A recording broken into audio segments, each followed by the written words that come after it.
Hello friends, welcome back to রূপান্তর। আজকে class 10 এর চলতরি চ্যাপ্টারেরই 11 নম্বর ভিডিও নিয়ে হাজির হয়েছি। এর আগের ভিডিওটাতেই আমরা তড়িৎ প্রবাহের তাপীয় ফল নিয়ে আলোচনা করেছিলাম। তড়িৎ প্রবাহের তাপীয় ফল সংক্রান্ত বিজ্ঞানী জুলের সূত্রগুলো টু দা পয়েন্ট আলোচনা করেছি ঠিক আগের ভিডিওটাতে। আজকের এই ভিডিওটাতে তড়িৎ প্রবাহের তাপীয় ফলের ব্যবহারিক প্রয়োগ নিয়ে আলোচনা করব। অর্থাৎ তড়িৎ প্রবাহের তাপীয় ফলকে কি কাজে লাগানো যায় এবং তড়িৎ প্রবাহের তাপীয় ফলের উপর ভিত্তি করে কি কি যন্ত্রপাতি বানানো যায় এবং সেই যন্ত্রপাতিগুলো আমাদের বাস্তব জীবনে কি কি কাজে লাগে সেগুলো একেবারে টু দা পয়েন্ট আলোচনা করব। তো চলো শুরু করি তড়িৎ প্রবাহের তাপীয় ফলের ব্যবহারিক প্রয়োগ। তো এখানে খেয়াল করো, আমরা যেটা প্রথমেই করেছি সেটা হচ্ছে তড়িৎ প্রবাহের তাপীয় ফলের বাস্তবিক ব্যবহার, মানে বাস্তবে আমরা কি কি ব্যবহারে সেগুলোকে লাগাতে পারি। তো তার আগে একটু আমরা জেনে নিই যে তড়িৎ প্রবাহের তাপীয় ফল জিনিসটা কি ছিল। তড়িৎ প্রবাহের তাপীয় ফল হলো যে যখনই একটা পরিবাহীর মধ্য দিয়ে তড়িৎ প্রবাহ হচ্ছিল তখন ওই পরিবাহীটাতে তাপ উৎপন্ন হচ্ছিল। এই যে ঘটনাটা, এটাকে আমরা বলেছিলাম তড়িৎ প্রবাহের তাপীয় ফল। এবং একটা পরিবাহীতে উৎপন্ন তাপ কোন কোন বিষয়ের উপরে নির্ভর করে সেগুলো বিজ্ঞানী জুলের সূত্র থেকে আমরা জেনেছিলাম আগের ভিডিওটাতে। তো যদি তোমরা সেই ভিডিওটা না দেখেছো তাহলে দেখে নাও। তাহলে তড়িৎ প্রবাহের তাপীয় ফল সম্বন্ধে আমরা জ্ঞান অর্জন করেছি মোটামুটি। এখন এই তড়িৎ প্রবাহের তাপীয় ফলকে আমরা কি কি কাজে লাগাতে পারি, কি ভাবে ব্যবহার করতে পারি সেগুলো এখন আলোচনা করব। ঠিক আছে, তো দেখো তড়িৎ প্রবাহের এই তাপীয় ফলটাকে আমরা বিভিন্ন ভাবে কাজে লাগাতে পারি। তার মধ্যে আমরা এখানে 4টে যন্ত্রপাতি নিয়ে আলোচনা করব। ঠিক আছে, এখানে আমরা করেছি কি যে তড়িৎ প্রবাহের তাপীয় ফলের উপর ভিত্তি করে কয়েকটি যন্ত্রপাতি আমরা বানাতে পারি, বেশ কয়েকটি। তার মধ্যে প্রথম যে যন্ত্রটা হচ্ছে সেটা হচ্ছে ইলেকট্রিক বাল্ব বা বৈদ্যুতিক বাতি। তোমরা সবাই ইলেকট্রিক বাল্ব দেখেছো, প্রত্যেকের বাড়িতে ইলেকট্রিক বাল্ব জ্বলছে। তো এই যে ইলেকট্রিক বাল্বটা কাজ করছে সেটা তড়িৎ প্রবাহের তাপীয় ফলের উপর ভিত্তি করেই কাজ করছে। ঠিক আছে, তারপরে তোমরা সবাই ইলেকট্রিক ইস্ত্রি বা আয়রন দেখেছো। সেই ইলেকট্রিক ইস্ত্রি বা আয়রনটাও তড়িৎ প্রবাহের তাপীয় ফলের উপর ভিত্তি করেই বানানো হয়েছে। তারপরে তোমরা অনেকেই ইলেকট্রিক হিটার দেখেছো। হিটারে কি হয়? তাপ উৎপন্ন হয়। তো এখানেও কোন নীতি কাজে লাগানো হয়েছে? তড়িৎ প্রবাহের তাপীয় ফলটাকেই কাজে লাগানো হয়েছে। তারপরে তোমরা অনেকে দেখেছো ইলেকট্রিক ফিউজ বা বৈদ্যুতিক ফিউজ। তোমরা বাড়িতে প্রত্যেকে দেখতে পাবে যে ইলেকট্রিক ফিউজ বা বৈদ্যুতিক ফিউজকে কি করা হচ্ছে? কাজে লাগানো হচ্ছে। তো ইলেকট্রিক ফিউজ বা বৈদ্যুতিক ফিউজ কার উপর ভিত্তি করে কাজ করছে?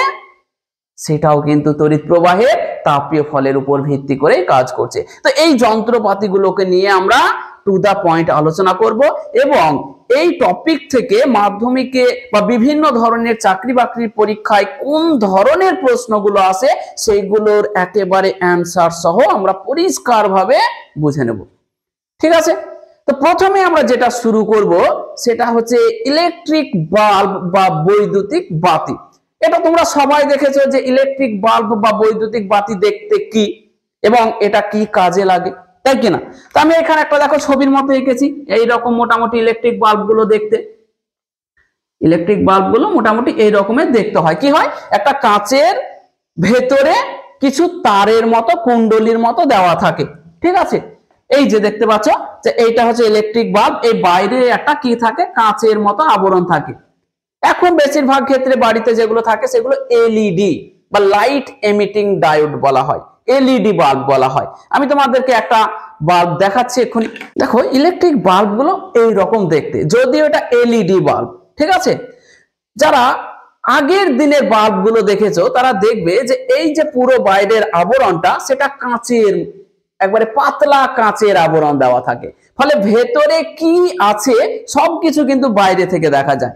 এটাতে দেখো এটা কিন্তু কাঁচের পাতলা নয়, ফলে এর ভেতরে কি আছে আমরা বাইরে থেকে দেখতে পাচ্ছি না। কিন্তু আগের দিনের যে বাল্বগুলো ব্যবহার করা হতো সেই বাল্বগুলোর এই বাইরের আবরণটা কি হতো, একেবারে পাতলা কাঁচের, ফলে এর ভিতরে কি আছে, কেমন ধরনের আছে, সবকিছু বাইরে থেকে আমরা দেখতে পেতাম। এটা আবার বলছি, এটা কিন্তু এলইডি বাল্ব। আমি কি নিয়ে আলোচনা করছি, বৈদ্যুতিক বাল্ব নিয়ে। তড়িৎ প্রবাহের তাপীয় ফলের উপর ভিত্তি করে যে বাল্বটা বানানো হয়েছে আমি সেটা নিয়ে আলোচনা করছি। এই এলইডি বাল্বটা কিন্তু তড়িৎ প্রবাহের তাপীয় ফলের উপর ভিত্তি করে বানানো হয়নি, এটা অন্য একটা নীতির উপর বানানো হয়েছে। ঠিক আছে, তো বাল্বটা মোটামুটি দেখতে এইরকম, যারা আগের দিনের বাল্বগুলো দেখেছো বা এখনো কোনো কোনো জায়গায় পাওয়া যায়। তো বাল্বের বাইরের কাঠামোটা এইরকম, আর কাঁচের আবরণটা থাকে, ফলে ভেতরে যা কিছু আছে সবকিছু দেখতে পাওয়া যায়। ঠিক আছে, তো এই যে দেখতে পাচ্ছ এইটা হচ্ছে কাঁচের আবরণটা, ভেতরে দুটো মোটা তারের মতো এই উপর থেকে নিচের দিকে নামানো থাকে এবং এই নিচে একটা কুণ্ডলীর মতো জিনিস লাগানো থাকে। এই কুণ্ডলীর মতো যে জিনিসটা থাকে এটাকে বলা হয় ফিলামেন্ট। খুব ভালোভাবে শোনো, এই কুণ্ডলীর মতো যে জিনিসটা থাকে, যে আমি এখানে লাল কালার দিয়ে দেখিয়েছি, সেটাকে বলা হয় ফিলামেন্ট।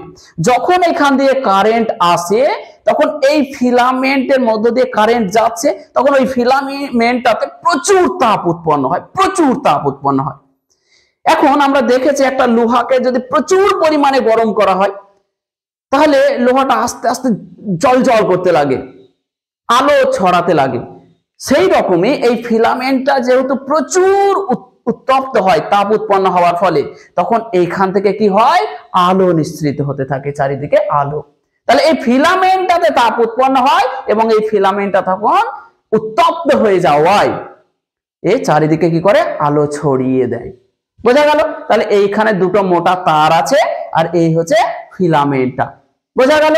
তাহলে আমরা প্রথমেই জানবো যে ফিলামেন্ট জিনিসটা কি। মানে বৈদ্যুতিক বাল্বের বা ইলেকট্রিক বাল্বের দুটো গুরুত্বপূর্ণ অংশ হচ্ছে, একটা হচ্ছে ফিলামেন্ট এবং এইখানে হচ্ছে বাইরের যে আবরণটা। তো এই ফিলামেন্টটা সব থেকে গুরুত্বপূর্ণ, যে ফিলামেন্ট জিনিসটা কি। তাহলে দেখো তো ফিলামেন্টটা কোথায় লাগানো আছে, এই যে দুটো মোটা তার দেখছো উপর থেকে নেমে আসছে, সেই মোটা তার দুটির সঙ্গেই কিন্তু ফিলামেন্টটাকে যুক্ত করা হয়েছে। তো দেখবো ফিলামেন্ট কি। দেখো প্রথমে হেডিং করেছি যে বৈদ্যুতিক বাতি, বৈদ্যুতিক বাতির একটা অংশ কি, ফিলামেন্ট। তো ফিলামেন্ট কি লিখেছি, বৈদ্যুতিক বাতির ভিতরে মোটা তার দুটির সাথে টাংস্টেনের যে সরু ও লম্বা কুণ্ডলীটা, একটা দেখো কুণ্ডলী, এটা যে সরু এবং লম্বা কুণ্ডলীটা যুক্ত থাকে তাকেই ফিলামেন্ট বলা হয়। তাহলে বুঝতে পারলে ফিলামেন্ট জিনিসটা কি, যে এই যে বৈদ্যুতিক বাতির মোটা তার দুটির সাথে একেবারে সরু একটা পাতলা তার বা কুণ্ডলী কি করা হয়েছে, যুক্ত করে দেওয়া হয়েছে। এই কুণ্ডলীটাকে বলা হচ্ছে ফিলামেন্ট। ক্লিয়ার হলো? এবার হচ্ছে বৈদ্যুতিক বাতির ফিলামেন্টটা কিসের তৈরি হয় জানো? এই বৈদ্যুতিক বাতির ফিলামেন্টটা টাংস্টেনের তৈরি হয়। কিসের বললাম, মাধ্যমিকে পড়বে পরীক্ষায়, যে বৈদ্যুতিক বাতির ফিলামেন্ট কোন উপাদান দ্বারা তৈরি করা হয়। তাহলে কি লিখবে, বৈদ্যুতিক বাতির ফিলামেন্টটা টাংস্টেন থেকে তৈরি করা হয়। কেন, কোশ্চেন আবার আসে যে বৈদ্যুতিক বাতির ফিলামেন্টটা টাংস্টেন থেকেই কেন বানানো হয়, কেন লোহা থেকে বানানো হয় না, কেন তামা থেকে বানানো হয় না। কোশ্চেনটা বুঝতে পেরেছো, যে বৈদ্যুতিক বাতির ফিলামেন্টটা কি থেকে বানানো হয় বললাম, টাংস্টেন থেকে। এখন প্রশ্ন হচ্ছে যে শুধু টাংস্টেন থেকেই কেন বানানো হচ্ছে, লোহা, তামা, অ্যালুমিনিয়াম এগুলো থেকে কেন বানানো হচ্ছে না? এর এক পেছনে খুবই গুরুত্বপূর্ণ একটা কারণ আছে। তাহলে আমরা দেখো বৈদ্যুতিক বাতিটা বানাচ্ছি কোন নীতির উপর ভিত্তি করে, তড়িৎ প্রবাহের তাপীয় ফলের উপর ভিত্তি করে। তার মানে হচ্ছে যে এমন একটা আমরা এই ফিলামেন্টের উপাদান হিসাবে এমন কাউকে নিব যেখানে প্রচুর পরিমাণে তাপ উৎপন্ন হবে। তাহলে কিসে বেশি তাপ উৎপন্ন হবে, যার রোধ বেশি থাকবে তাতে বেশি তাপ উৎপন্ন হবে। বিজ্ঞানী জুল সেটাই বলেছে যে রোধ যত বেশি হবে তাপ তত বেশি উৎপন্ন হবে। তাহলে আমার প্রথম শর্ত হতে হবে কি, যার রোধ বেশি হবে তাকে নিতে হবে। তাহলে তাপ বেশি উৎপন্ন হবে, তাপ বেশি উৎপন্ন হলেই বেশি আলো ছড়িয়ে পড়বে। বোঝা গেল? তো এই যে টাংস্টেন, এই টাংস্টেনের রোধ খুব বেশি হয়, ফলে খুব সহজেই প্রচুর পরিমাণে তাপ উৎপন্ন হয় এবং তাপ উৎপন্ন হওয়ার ফলে প্রচুর পরিমাণে আলো ছড়িয়ে পড়ে। বোঝা গেল? আর একটা কারণ হচ্ছে যে শুধু তাপ উৎপন্ন হবে, গরম হবে, আলো ছড়াবে এই করলেই তো হবে না। যদি ও গলে যায়, যদি গলে যায় তাহলে তো বাল্বটা নষ্ট হয়ে যাবে। তাহলে এমন কাউকে নিতে হবে যে প্রচুর পরিমাণে তাপ উৎপন্ন হবে, অর্থাৎ প্রচুর গরম হয়ে যাবে কিন্তু নিজে গলে যাবে না। তো টাংস্টেন এমনই একটা ম্যাটেরিয়াল যার গলনাঙ্ক খুবই বেশি, প্রায় 3380 ডিগ্রি সেলসিয়াস। ভাবতে পারছো কত বললাম? প্রায় 3380 ডিগ্রি সেলসিয়াস। তাহলে এর গলনাঙ্ক খুব বেশি, খুব উত্তপ্ত হয়ে গেলেও কিন্তু এ গলে যায় না, ফলে বাল্বটা নষ্ট হয়ে যায় না। এই জন্যই টাংস্টেনের তার ব্যবহার করা হয়। তাহলে টাংস্টেনের তার ব্যবহার করার দুটো কারণ। প্রথম কারণ হচ্ছে যে টাংস্টেনের রোধ খুব বেশি হওয়ায় এটি খুব সহজেই প্রচুর পরিমাণে তাপ উৎপন্ন করে, এবং দ্বিতীয় কারণ হচ্ছে যে টাংস্টেনের গলনাঙ্ক খুব বেশি হওয়ায়, প্রায় 3380 ডিগ্রি সেলসিয়াস হওয়ায় এটি উচ্চ উষ্ণতাতেও গলে যায় না। এই জন্যই বৈদ্যুতিক বাতির ফিলামেন্ট হিসাবে টাংস্টেন ব্যবহার করা হয়। সেটা দেখো লিখে দিয়েছি যে বৈদ্যুতিক বাতির ফিলামেন্টটা টাংস্টেনের তৈরি হয় কেন, মাধ্যমিকে অনেকবার কোশ্চেনটা পড়েছে। তো এখানে আমরা লিখেছি টাংস্টেনের রোধ খুব বেশি হওয়ায় খুব তাড়াতাড়ি উত্তপ্ত হয়ে চারিদিকে আলো ছড়ায়। আবার টাংস্টেনের গলনাঙ্ক খুব বেশি হওয়ায় খুব উচ্চ উষ্ণতাতেও এটি গলে যায় না। এই জন্যই বৈদ্যুতিক বাতির ফিলামেন্ট হিসাবে টাংস্টেনকে ব্যবহার করা হয়। ক্লিয়ার হলো? কিন্তু বর্তমানে বৈদ্যুতিক বাতিতে টাংস্টেন খুব একটা বেশি ব্যবহার করা হয় না। তাহলে কাকে ব্যবহার করা হয়? উলফ্রেমাইট। কি বললাম? উলফ্রেমাইট নামক একটা ম্যাটেরিয়ালকে বৈদ্যুতিক বাতির ফিলামেন্ট হিসাবে ব্যবহার করা হয়। কোশ্চেন পড়ে যে বর্তমানে বৈদ্যুতিক বাতির ফিলামেন্ট হিসাবে কোন ম্যাটেরিয়াল ব্যবহার করা হয়? তাহলে কাকে ব্যবহার করা হয় বললাম? উলফ্রেমাইট। উলফ্রেমাইট হচ্ছে একটা সংকর ধাতু। কার কার সংকর ধাতু? লোহা, ম্যাঙ্গানিজ এবং টাংস্টেনের সংকর ধাতু। বোঝা গেল? দেখো এখানে আমি স্টার দিয়ে লিখেছি। স্টার মানে খুব গুরুত্বপূর্ণ। স্টার। বর্তমানে বৈদ্যুতিক বাতির ফিলামেন্ট হিসাবে টাংস্টেনের পরিবর্তে উলফ্রেমাইট ব্যবহার করা হয়। কাকে ব্যবহার করা হয়? উলফ্রেমাইট। একেবারে আন্ডারলাইন করে রাখো। বোঝা গেল? তাহলে উলফ্রেমাইট কি বললাম? উলফ্রেমাইট হলো একটা সংকর ধাতু। এই সংকর ধাতুর উপাদানগুলো কি কি বললাম?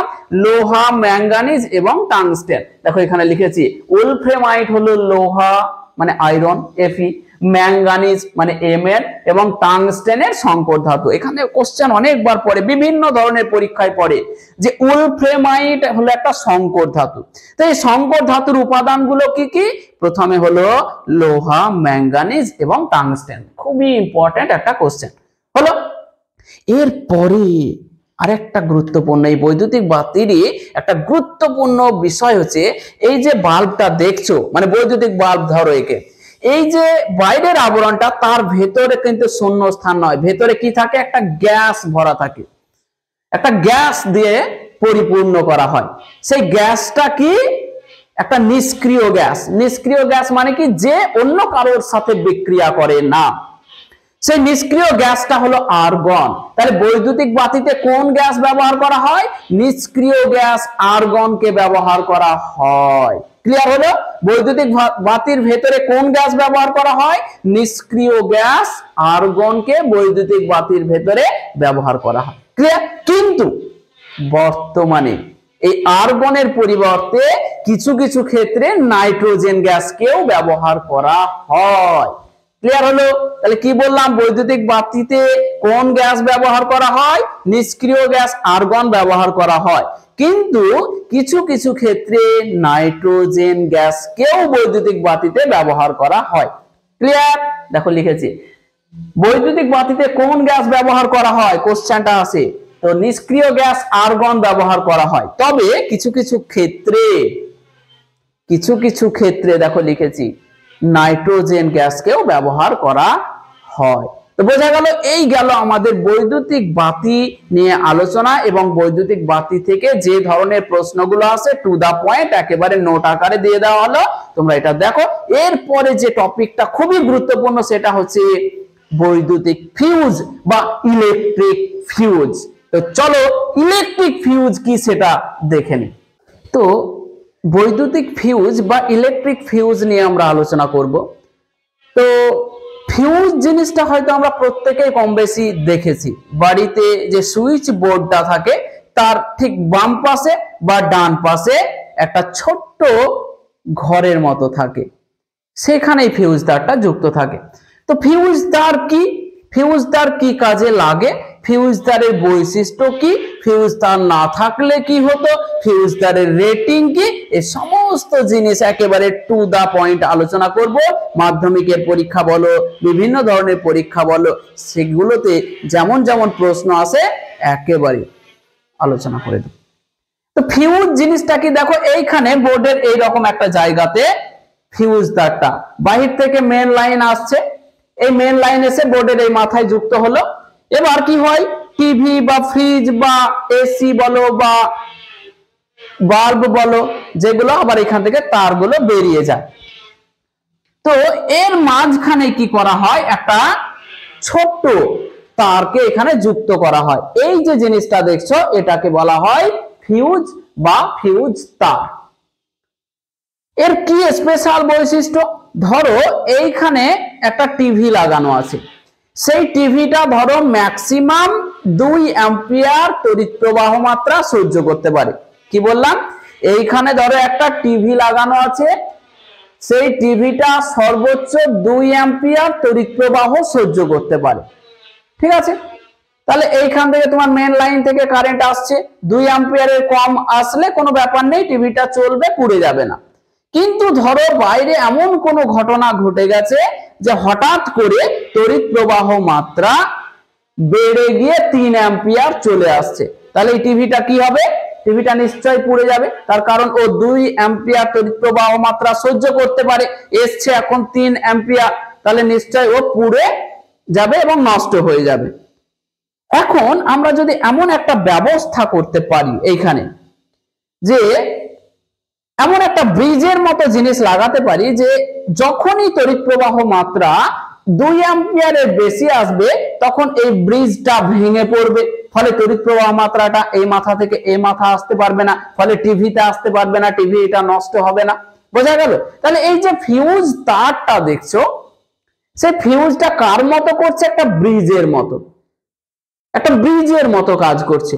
যে যখন তড়িৎ প্রবাহ মাত্রা 2 অ্যাম্পিয়ারের কম আসবে তখন এর মধ্য দিয়ে তড়িৎ প্রবাহ মাত্রা আসতে দিবে, এবং যখনই তড়িৎ প্রবাহ মাত্রাটা 2 অ্যাম্পিয়ারের বেশি হয়ে যাবে তখন এই ব্রিজটা ভেঙে যাবে, মানে ফিউজ তারটা গলে গিয়ে নষ্ট হয়ে যাবে, ফলে তড়িৎ প্রবাহ মাত্রাটা এই দিক থেকে এই টিভিতে আসতে পারবে না।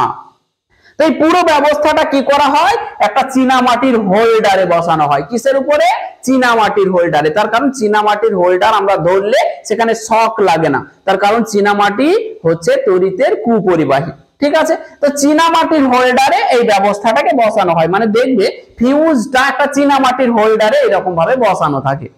তো কি বলবো, চীনামাটির হোল্ডারে এই যে ফিউজটা বানানো হয় তার দুটো বৈশিষ্ট্য হচ্ছে যে এর রোধ উচ্চ, রোধ উচ্চ কিন্তু গলনাঙ্ক খুব কম, ফলে একটু উত্তপ্ত হলে এই ফিউজ তারটা গলে গিয়ে নষ্ট হয়ে যায়, ফলে এই দিকটাকে বিচ্ছিন্ন করে দেয়, তড়িৎ প্রবাহ মাত্রা এই দিক থেকে এই দিকে আসতে পারে না। বোঝা গেল? তাহলে বলবো চীনামাটির হোল্ডারে টিন এবং সীসার সংকর ধাতু দ্বারা তৈরি, যে উচ্চ রোধ যুক্ত এবং নিম্ন গলনাঙ্ক বিশিষ্ট একটা সরু পরিবাহী তার বাড়ির কি করছে, বৈদ্যুতিক লাইনে শ্রেণী সমবায় যুক্ত থাকে, তাকে বলা হয় ফিউজ তার।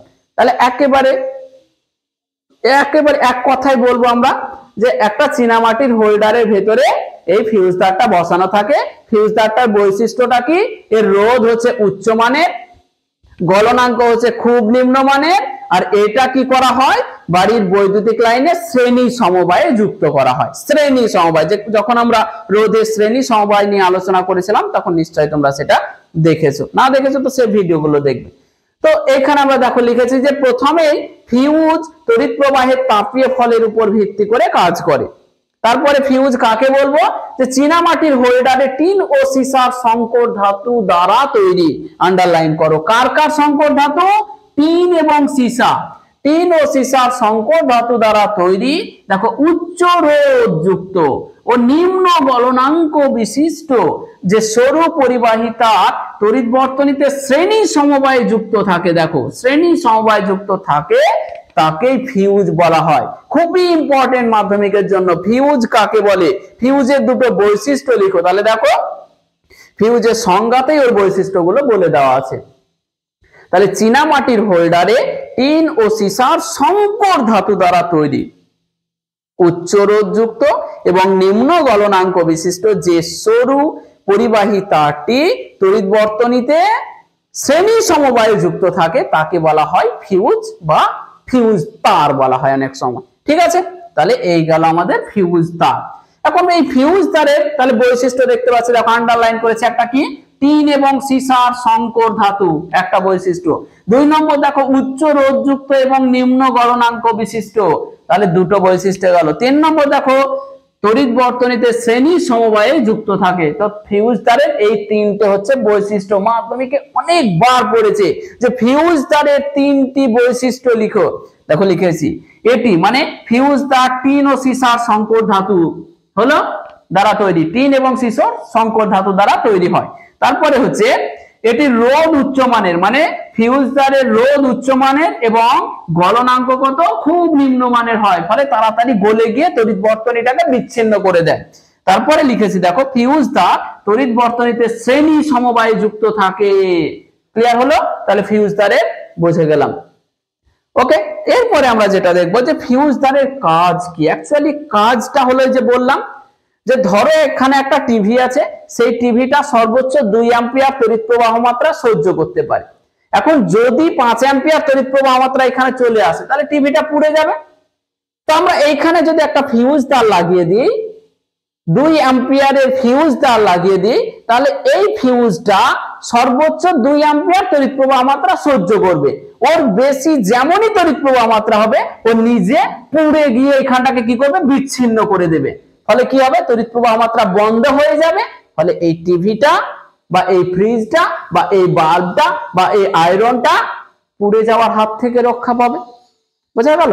তাহলে এখানে দেখো লিখেছি যে উপযুক্ত স্থানে ফিউজ তার যুক্ত থাকলে অতিরিক্ত প্রবাহ মাত্রার জন্য নিম্ন গলনাঙ্কের ফিউজটি উত্তপ্ত হয়ে গলে যায়, মানে গলে গিয়ে তড়িৎ বর্তনী বিচ্ছিন্ন করে, গলে যায় এবং বর্তনী ছিন্ন হয়ে যায়, বিচ্ছিন্ন হয়ে যায়। ফলে তড়িৎ যন্ত্রপাতিগুলো পুড়ে যাওয়ার হাত থেকে রক্ষা পায়। বোঝা গেল? আবার দেখো বলছি যে ধরো এই টিভিটা 2 অ্যাম্পিয়ার তড়িৎ প্রবাহ মাত্রা সহ্য করতে পারে। এখন যদি 5 অ্যাম্পিয়ার তড়িৎ প্রবাহ মাত্রা চলে আসে তাহলে টিভিটা নষ্ট হয়ে যাবে। এখন যদি আমি এমন ভাবে একটা এখানে কিছু একটা বসিয়ে দিই যে এই জিনিসটা 2 অ্যাম্পিয়ারের বেশি তড়িৎ প্রবাহ মাত্রা সহ্য করবে না, 2 অ্যাম্পিয়ারের নিচে পর্যন্ত সহ্য করবে, 2 অ্যাম্পিয়ারের বেশি হলেই নিজে পুড়ে গিয়ে নষ্ট হয়ে যাবে। ফলে এইখানটা কি হয়ে গেল, বিচ্ছিন্ন হয়ে গেল। বিচ্ছিন্ন হয়ে গেলে আর তড়িৎ প্রবাহ মাত্রা আসবে না, আসবে না মানে এ পুড়ে যাবে না টিভিটা। বোঝা গেল? এরপরে আর একটা খুব গুরুত্বপূর্ণ যে ফিউজ তারের একটা রেটিং হয়। রেটিং মানে ফিউজ তারের গায়ে লেখা থাকে 5 অ্যাম্পিয়ার ফিউজ বা 2 অ্যাম্পিয়ার ফিউজ বা 10 অ্যাম্পিয়ার ফিউজ। বোঝা গেল? এইটাকে ফিউজ তারের কি বলা হয়, রেটিং। এটা দেখে আমরা বুঝতে পারি কি যে এই ফিউজ তারটা যদি ধরো একটা ফিউজের গায়ে লেখা আছে 5 অ্যাম্পিয়ার, তার মানে ওই ফিউজ তারটা সর্বোচ্চ 5 অ্যাম্পিয়ার তড়িৎ প্রবাহ সহ্য করতে পারে। তড়িৎ প্রবাহ মাত্রার মান যদি 5 অ্যাম্পিয়ারের বেশি হয় তাহলে ফিউজটা পুড়ে গিয়ে গলে যায়, ফিউজটা পুড়ে গিয়ে গলে যায় এবং তড়িৎ বর্তনীটাকে বিচ্ছিন্ন করে দেয়। বোঝা গেল? এই কোশ্চেনটা কয়েকবার মাধ্যমিকে পড়েছে যে 5 অ্যাম্পিয়ার ফিউজ বলতে কি বোঝো। বুঝতে পেরেছো? 5 অ্যাম্পিয়ার ফিউজ বলতে কি বোঝো? দেখো তাহলে 5 অ্যাম্পিয়ার ফিউজ বলতে কি বললাম যে 5 অ্যাম্পিয়ার ফিউজ বলতে বোঝায় যে ফিউজটি সর্বোচ্চ 5 অ্যাম্পিয়ার তড়িৎ প্রবাহ মাত্রা সহ্য করতে পারে। তড়িৎ প্রবাহ মাত্রার মান যদি 5 অ্যাম্পিয়ারের বেশি হয় তাহলে ফিউজ তারটি পুড়ে গলে যায় এবং তড়িৎ বর্তনীটাকে বিচ্ছিন্ন করে দেয়। তো লিখে দিচ্ছি 5 অ্যাম্পিয়ার ফিউজ বলতে বোঝায় যে ফিউজটি সর্বোচ্চ 5 অ্যাম্পিয়ার তড়িৎ প্রবাহ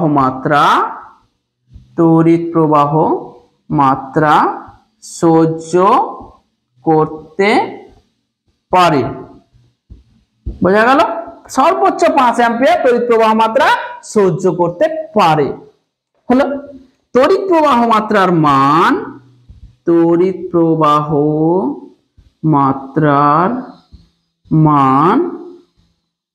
5 অ্যাম্পিয়ার এর বেশি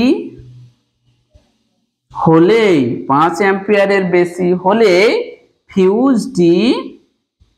ফিউজটি এখান থেকে এই পর্যন্ত ফিউজটি, এরপরে আমি উপরে মুছে দিচ্ছি, উপরে লিখে দিচ্ছি।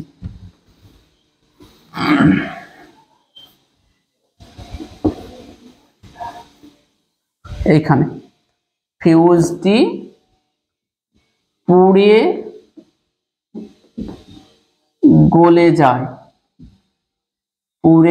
যায় এবং তড়িৎ বর্তনীকে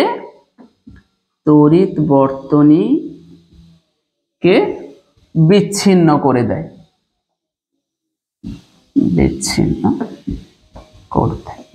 বোঝা গেল? তাহলে 5 অ্যাম্পিয়ার ফিউজ বলতে আমরা কি বুঝলাম? যে ওই ফিউজটা সর্বোচ্চ 5 অ্যাম্পিয়ার তড়িৎ প্রবাহ মাত্রা সহ্য করতে পারবে।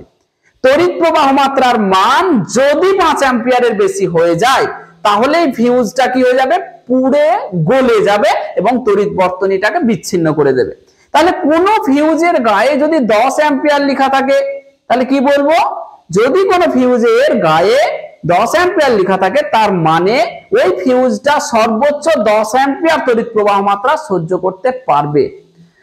তড়িৎ প্রবাহ মাত্রার মান যদি 10 অ্যাম্পিয়ারের বেশি হয়ে যায়, তাহলে ফিউজটা পুড়ে গলে যাবে এবং তড়িৎ বর্তনীকে বিচ্ছিন্ন করবে। বোঝা গেল? তাহলে 5 অ্যাম্পিয়ার যদি বলে যে 5 অ্যাম্পিয়ার ফিউজ বলতে কি বোঝো, তাহলে বলতে পারবো 5 অ্যাম্পিয়ার ফিউজ মানে সর্বোচ্চ 5 অ্যাম্পিয়ার তড়িৎ প্রবাহ মাত্রা সহ্য করবে।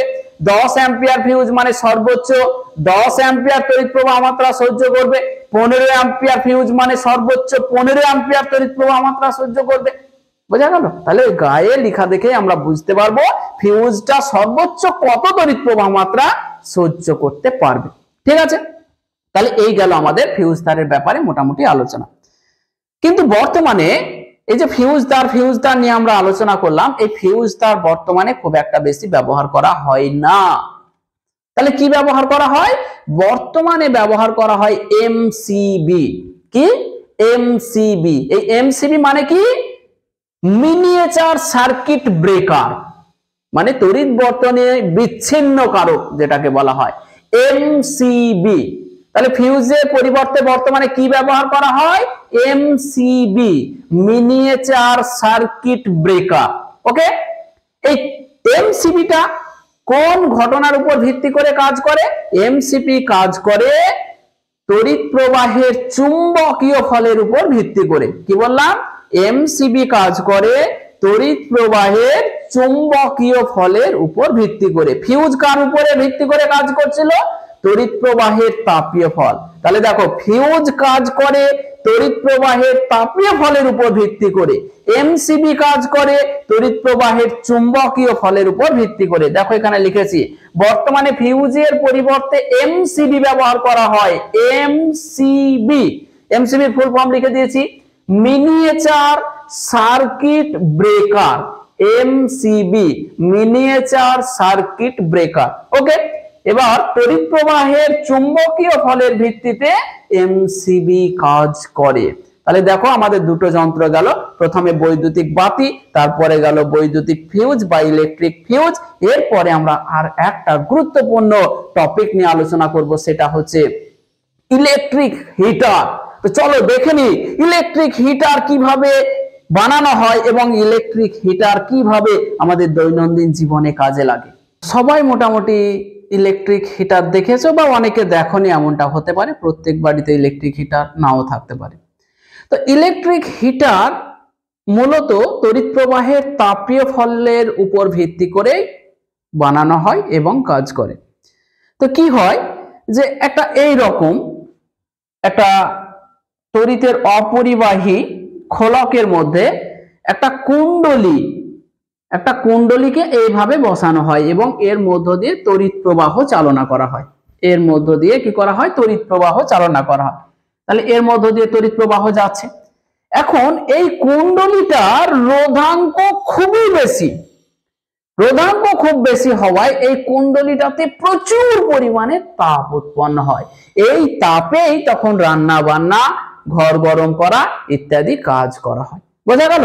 তাহলে কি করছে এইখানে, এই কুণ্ডলীটার মধ্য দিয়ে তড়িৎ প্রবাহ পাঠানো হচ্ছে, এমন একটা কুণ্ডলীর মধ্য দিয়ে তড়িৎ প্রবাহ পাঠানো হচ্ছে যার রোধাঙ্ক খুবই বেশি। এবার রোধাঙ্ক বেশি হওয়ায় ওই কুণ্ডলীটাতে প্রচুর পরিমাণে তাপ উৎপন্ন হচ্ছে, আর এই তাপকে কাজে লাগিয়ে তখন রান্না করা হচ্ছে, ঘর গরম করা হচ্ছে বা আরো বিভিন্ন কাজে লাগানো হচ্ছে। ঠিক আছে?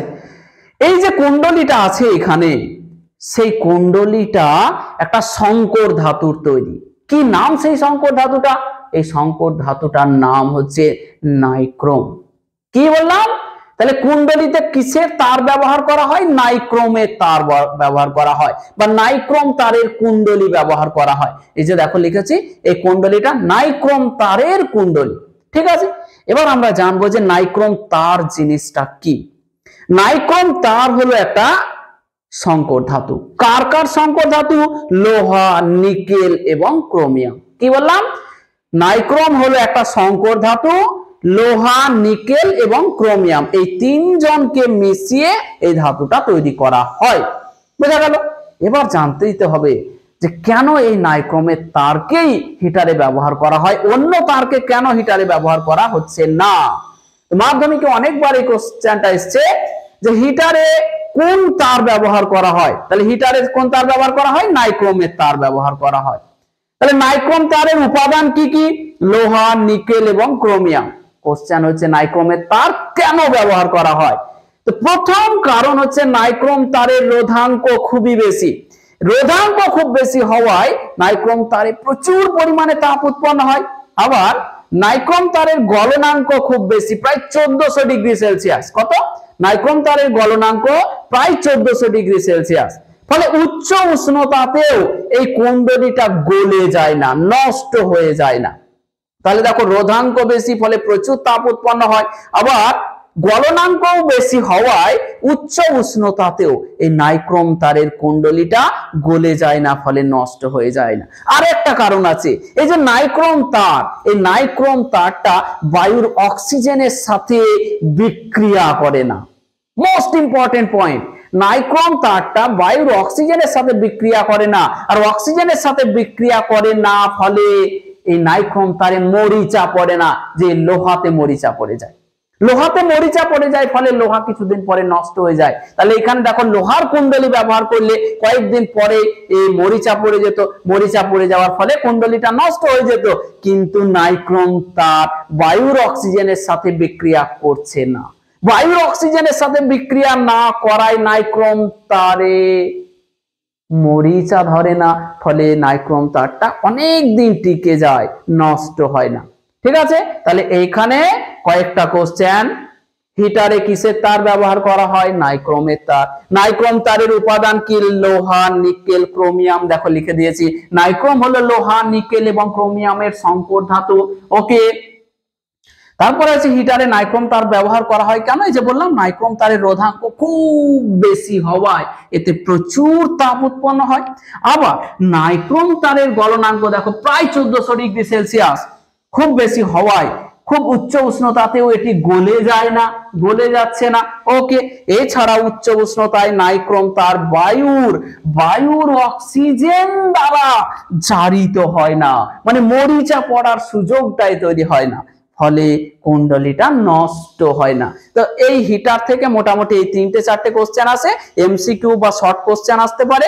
ঠিক আছে, এরপরে আমাদের আর একটা আছে ইলেকট্রিক ইস্ত্রি বা ইলেকট্রিক আয়রন। তোমরা সবাই দেখেছো, এটা আশা করছি সবাই আয়রন দেখেছো, যে একটা হাতলকে ধরে রাখতে হয়। এই হাতলের ভেতরে কি করা হয়? এখানেও একটা নাইক্রোমের তার লাগানো থাকে। এই নাইক্রোম তারের মধ্য দিয়ে যখন কারেন্ট পাস হয় তখন নাইক্রোম তারের রোধ খুব বেশি হওয়ায় প্রচুর পরিমাণে সেখানে তাপ উৎপন্ন হয়, আর ওই তাপকে কাজে লাগিয়েই আয়রন করা হয়। বোঝা গেল? তাহলে এই ইলেকট্রিক হিটারের যা নীতি, ইলেকট্রিক আয়রনেরও সেই নীতি। এইখানে যে হাতলটা দেখছো, এই হাতলটা ধরে আমরা করি। এটা তড়িতের কুপরিবাহী এবং তাপেরও কুপরিবাহী, ফলে গরমও লাগে না আর শকও লাগে না। হ্যাঁ, এই যে হাতলটা দেখছো এটা হাতল, আর এই যে কুণ্ডলীটা দেখছো এটা হচ্ছে নাইক্রোম তারের কুণ্ডলী। বোঝা গেল? তাহলে এইখানেও কোশ্চেন আসে যে ইলেকট্রিক ইস্ত্রিতে কিসের তার ব্যবহার করা হয়? নাইক্রোম তার। নাইক্রোম তারের উপাদান কি? লোহা, নিকেল, ক্রোমিয়াম। ঠিক আছে, তারপরে ইলেকট্রিক ইস্ত্রিতে নাইক্রোমের তার কেন ব্যবহার করা হয়? সেম কারণ, এই কারণটাকে ইলেকট্রিক ইস্ত্রিতেও ব্যবহার করা হয়। তো আমাদের আজকের যে উদ্দেশ্য ছিল অর্থাৎ তড়িৎ প্রবাহের তাপীয় ফলের ব্যবহারিক প্রয়োগ, সেটা এখানে শেষ হলো। তো পরের ভিডিওতে একটা খুবই আকর্ষণীয় টপিক নিয়ে আবার হাজির হচ্ছি।